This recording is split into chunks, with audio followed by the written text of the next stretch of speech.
We've literally been fed a statistical lie. For decades, researchers have been pushing this very specific narrative about immigrant success, and it's basically a narrative of failure. But the truth? Well, it was hiding in plain sight, obscured by the very surveys designed to measure it. In this explainer, we're going to completely shatter a widely accepted myth. So get ready for a serious reality check. For years, the common knowledge was pretty straightforward. By the third generation, the progress of Mexican Americans just hits a brick wall. Boom. No more upward mobility. And honestly, it sounds like a total failure of the American dream, right? But what if the dream isn't failing us at all? What if our tape measure is just completely broken? Just look at this illusion. The standard data shows the first generation with 9.5 years of schooling. Then, the second generation sees this massive jump to 12.7 years. Undeniable progress.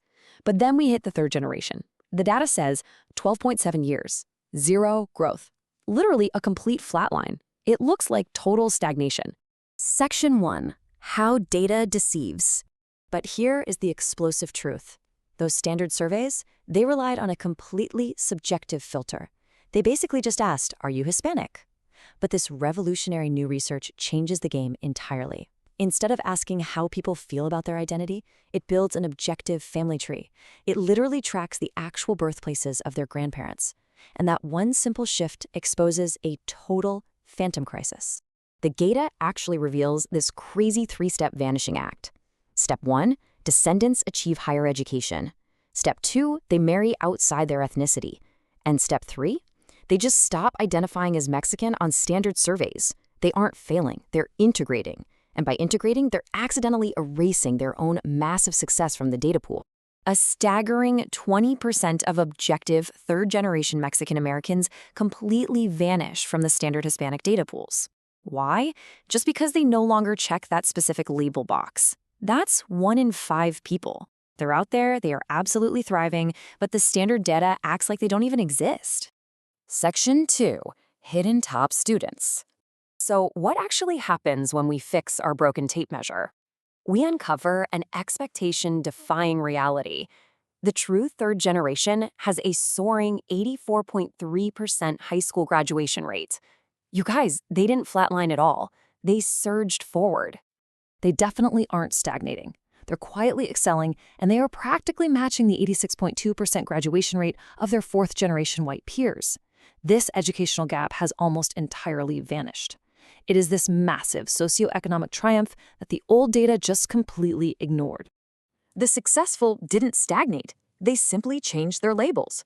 The old data suffered from what's essentially survivor bias, but in reverse. The highest achievers were literally erasing themselves from the statistics.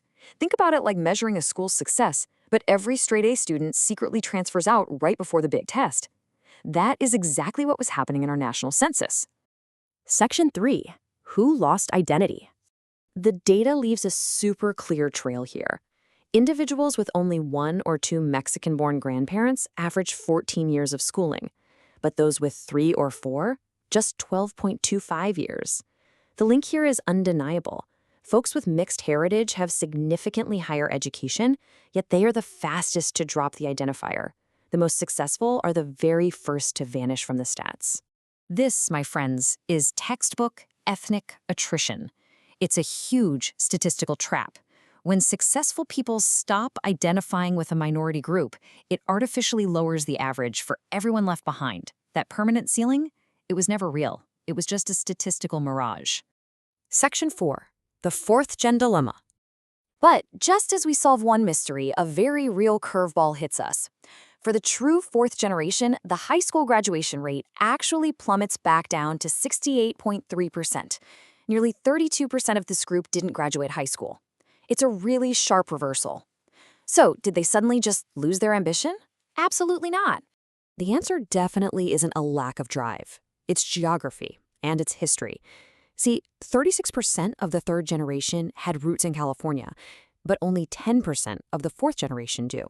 The vast majority of them were rooted elsewhere.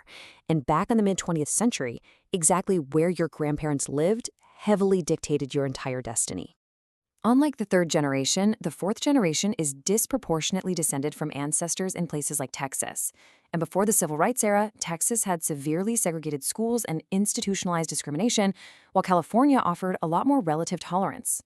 The fourth generation literally inherited these harsher disadvantages. We actually still see it today. Fourth generation mothers have half a year less schooling than their third generation counterparts. They aren't moving backward.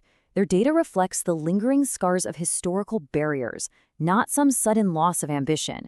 They're running just as hard, but they were forced to start way farther back in the pack. The trauma of institutional discrimination casts a really long, completely measurable shadow. Ultimately, this explainer forces us to ask a tough question. Are marginalized groups failing to progress, or are our rigid statistics just failing to actually see them? The integration is happening, but if our surveys keep demanding these rigid, outdated boxes, we'll always be blind to the massive success stories happening right in front of us. Really think about that the next time you see a neat, tidy demographic statistic. What exactly is it failing to see?